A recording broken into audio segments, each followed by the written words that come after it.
Halo Smart Parents, jumpa lagi di channel YouTube saya Dr. Drew, spesialis kandungan, di mana kita bisa ngobrol santai bermanfaat mengenai kesehatan kehamilan dan juga kandungan.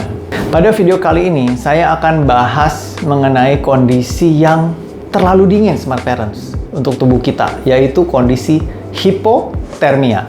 Yuk kita simak sama-sama. Apa yang dimaksud dengan hipotermia? Hipotermia adalah ketika tubuh menjadi sangat dingin dan tidak dapat menghangatkan diri sendiri. Suhu tubuh biasanya sekitar 37 derajat Celcius normalnya. Hipotermia ini terjadi ketika suhu tubuh turun di bawah 35 derajat Celcius. Hipotermia dapat terjadi setelah berada di udara atau air dingin terlalu lama. Dan anak kecil dan orang dewasa tua ini lebih rentan terkena hipotermia. Hipotermia juga dapat menyebabkan masalah serius jika tidak ditangani dengan cepat. Pada kasus yang parah Smart Parents, bahkan dapat menyebabkan kematian. Apa saja gejala hipotermia? Nah, gejalanya dapat meliputi beberapa hal. Contohnya, menggigil. Tapi, Smart Parents, jika hipotermia ini parah, orang mungkin akan berhenti menggigil sama sekali. Yang kedua, bisa terjadi kesulitan berbicara dengan jelas. Lalu gejala kebingungan, Smart Parents. Lalu bisa juga merasa lelah atau keluhan bernapas yang lebih cepat dari biasanya. Lalu buang air kecil yang lebih banyak dari biasanya. Perlu dicatat juga nih, Smart Parents.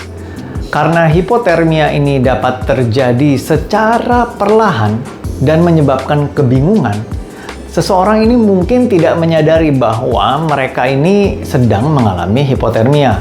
Bagaimana cara menolong orang yang mungkin mengalami kondisi hipotermia? Pertama, pindahkan mereka ke tempat yang lebih hangat sesegera mungkin, Smart Parents. Kedua, lepaskan pakaian yang basah.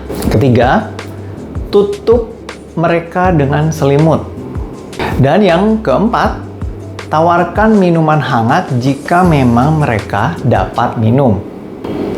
Selain itu, ada kondisi lain nih Smart Parents yang disebut dengan frostbite, di mana ini adalah kerusakan pada bagian tubuh yang disebabkan oleh kondisi yang dingin. Jika Anda merasa bahwa Anda atau orang lain nih mungkin mengalami kondisi frostbite ini, jangan menggosok atau memijat kulit mereka. Hal ini dapat menyebabkan kerusakan yang lebih parah. Bagaimana penanganan hipotermia? Dalam banyak kasus, Smart Parents bisa segera aja keluar dari kedinginan dan menghangatkan diri dengan selimut. Hal ini sebetulnya dapat mencegah perlunya perawatan atau pengobatan secara medis. Hipotermia yang kondisi yang parah itu perlu dirawat di rumah sakit Smart Parents, di mana dokter akan memeriksa suhu tubuh pasien, lalu mereka juga akan mencoba untuk memastikan si korban ini tetap bernapas dan jantungnya tetap berdetak dengan baik. Tergantung pada seberapa dingin sebetulnya kondisi orang tersebut nih. Perawatan di rumah sakit dapat meliputi atau mencakup salah satu dari beberapa yang akan saya sebutkan. Yang pertama, penghangatan dengan selimut, bantalan pemanas, mandi air hangat, atau pemanas yang menghembuskan udara yang hangat. Bisa juga dengan cairan hangat melalui infus. Bisa juga dengan oksigen yang hangat untuk bernapas atau tabung pernapasan jika memang diperlukan. Lalu bisa juga dengan menghangatkan bagian dalam tubuh dengan air. Bisa juga dengan obat-obatan Smart Parents. Nah, kadang-kadang obat-obatan ini tetap diperlukan untuk mengobati masalah terkait. Contohnya, termasuk obat-obatan untuk tekanan darah rendah atau masalah pada jantung. Dan bisa juga dilakukan dengan pemanasan ulang pada darah. Ini dilakukan dengan mesin yang khusus Smart Parents, di mana mesin ini menarik darah keluar dari tubuh, menghangatkannya, kemudian memasukkannya kembali ke dalam tubuh. Dapatkah sebetulnya hipotermia ini tuh dicegah? Pencegahan yang utama adalah dengan tidak berada di udara dingin terlalu lama.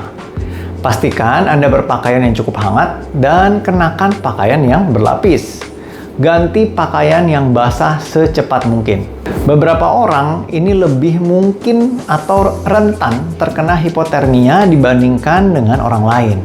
Mereka ini termasuk yang pertama bayi dan anak kecil, di mana bayi dan anak kecil lebih mungkin terkena hipotermia daripada orang dewasa. Hal ini karena tubuh mereka lebih sulit untuk menjaga tetap hangat. Yang kedua adalah orang dewasa yang tua atau lansia. Orang dewasa yang lebih tua ini memiliki waktu yang lebih sulit atau lebih lama daripada orang dewasa muda untuk menghangatkan tubuh mereka. Dan kelompok orang yang ketiga adalah orang yang memiliki masalah dengan alkohol atau minuman keras. Ini karena alkohol itu dapat membuat Anda lebih sulit untuk menyadari ketika tubuh Anda menjadi terlalu dingin. Sekian info dari saya, semoga bermanfaat. Silahkan subscribe, like, share, dan komentar. Sampai jumpa di video saya selanjutnya dan salam sehat.